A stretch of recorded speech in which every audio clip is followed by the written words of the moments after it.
1989년 6월 8일 캐나다 밴쿠버 교외 리치먼드. 평화로운 주택가 버려진 한 주택의 잔디밭에서 충격적인 광경이 발견됩니다. 끔찍하게도 한 여성의 시신이 싸늘하게 놓여 있었습니다. 그녀의 이름은 신디 제임스. 당시 44세의 베테랑 간호사였습니다. 그녀의 죽음은 단순한 사고나 평범한 범죄가 아니었습니다. 현장에 도착한 경찰은 경악을 금치 못했습니다.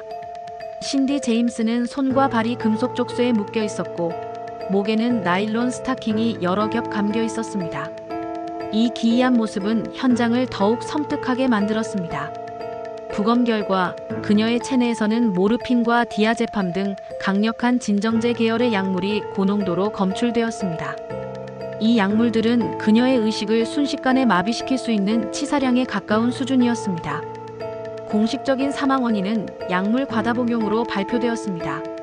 그러나 그녀의 죽음을 둘러싼 기묘한 정황들과 해결되지 않은 의문들은 곧 캐나다 역사상 가장 논란 많고 끝내 풀리지 않은 미스터리 중 하나로 기록됩니다. 신디 제임스의 죽음이 더욱 충격적인 이유는 그녀가 사망하기 전 7년 동안 겪었던 일들 때문이었습니다. 그녀는 단순한 희생자가 아니었습니다. 지난 7년간 신디는 정체불명의 누군가로부터 끊임없는 괴롭힘과 악의적인 스토킹에 시달려왔습니다. 처음에는 단순한 장난 전화로 시작되었습니다. 한밤중에 걸려오는 무언의 전화들은 그녀의 평온한 일상을 조금씩 흔들기 시작했습니다. 하지만 그 괴롭힘은 점차 대담하고 잔혹하게 변해갔습니다. 협박 전화는 밤낮을 가리지 않고 걸려왔고 그녀의 집에는 외부인이 침입한 명백한 흔적이 발견되기도 했습니다. 창문은 부서져 있었고 마치 경고처럼 그녀의 자동차는 방화로 인해 불에 타는 사건까지 발생했습니다. 어느 날은 신디가 가장 아끼던 반려견이 정원에서 목이 졸려 죽은 채 발견되기도 했습니다. 이 모든 사건은 신디에게 엄청난 정신적 고통과 극심한 공포를 안겨주었습니다. 가장 충격적인 사건 중 하나는 그녀가 길거리에서 의문의 남자들에게 습격당해 심한 폭행을 당하고 응급실로 실려간 일이었습니다. 그녀는 이 모든 사건이 발생할 때마다 경찰에 신고했습니다. 무려 100차례가 넘는 신고가 이어졌지만 경찰은 끝내 가해자를 특정하지 못했습니다. 수많은 사건에도 불구하고 범인의 흔적은 좀처럼 드러나지 않았습니다. 모든 증거는 희미했고 목격자도 찾기 어려웠습니다. 그러던 어느 순간부터 경찰 내부에서는 이상한 시선이 생겨나기 시작했습니다. 이 모든 사건이 정말 외부인의 소행일까? 혹시 이 모든 기묘하고 설명 불가능한 일들이 그녀 자신이 꾸며낸 건 아닐까? 의심의 그림자가 신디 제임스에게 드리워지기 시작한 것입니다. 경찰이 신디 제임스를 의심하게 된 데에는 몇 가지 근거가 있었습니다. 사건이 반복될수록 그 패턴이 너무나 일관되고 비슷했으며 가끔은 피해 상황에 대해 신디 본인만이 정확히 알고 있는 경우가 많았기 때문입니다. 이는 외부인의 소행이라고 보기에는 다소 의아한 부분이었습니다. 경찰 내부에서는 신디가 정신적인 불안정이나 극심한 외로움 때문에 혹은 사람들의 관심과 동정을 받고 싶어서 이 모든 자작극을 벌였을 것이라는 추측이 나돌기 시작했습니다. 이러한 심리적인 분석은 그녀의 주장을 더욱 약하게 만들었습니다. 또한 그녀의 집과 차에서 발견된 일부 증거물들은 외부인이 침입했거나 외부에서 공격이 가해졌다는 명확한 흔적을 보여주지 못했습니다. 이는 경찰이 그녀의 주장을 회의적으로 바라보는 주요한 근거가 되었습니다. 경찰의 이러한 냉담하고 의심 가득한 태도에 신디 제임스는 깊은 절망감을 느꼈습니다. 그녀는 주변 사람들에게 그리고 경찰에게 끊임없이 호소했습니다. 나는 누군가에게 쫓기고 있습니다. 제발 저를 믿어주세요. 이 공포는 실제입니다. 그러나 그녀의 간절한 호소는 공허한 메아리처럼 흩어져 갔습니다. 아무도 그녀를 진심으로 믿어주지 않는다는 생각에 그녀는 더욱 고통스러워했으며 극심한 외로움에 시달렸습니다. 결국 그녀는 정신과 치료를 받기 시작했지만 신원을 알 수 없는 가해자로부터의 괴롭힘은 결코 멈추지 않았습니다. 그녀의 삶은 계속되는 공포와 불안의 연속이었고 그녀는 마치 거대한 미궁에 갇힌 듯한 기분을 느껴야 했습니다. 그리고 1989년 그녀의 시신이 발견된 비극적인 날, 경찰은 또다시 두 가지 상반된 가설을 두고 깊은 논쟁에 빠졌습니다. 첫 번째 가설은 정교한 자살이라는 충격적인 주장이었습니다. 이 가설을 지지하는 경찰 일부는 신디 제임스가 스스로 약물을 과다 복용한 뒤 의식이 혼미해지는 와중에도 기묘하게도 직접 자신의 손과 발을 족쇄로 묶고 목에 나일론 스타킹을 감아 스스로 죽음을 맞이했다는 가능성을 제기했습니다. 그들은 신디가 오랜 기간 겪었던 망상과 불안, 그리고 아무도 자신을 믿어주지 않는다는 극심한 절망감 속에서 결국 스스로를 파괴하는 극단적인 선택을 했을 것이라고 주장했습니다. 그녀의 시신이 발견된 방식이 마치 연극적인 장면을 연출한 것 같다는 의견도 있었으며, 이는 그녀의 심리적 상태와 연결지어 해석되었습니다. 그러나 두 번째 가설은 타살이었습니다.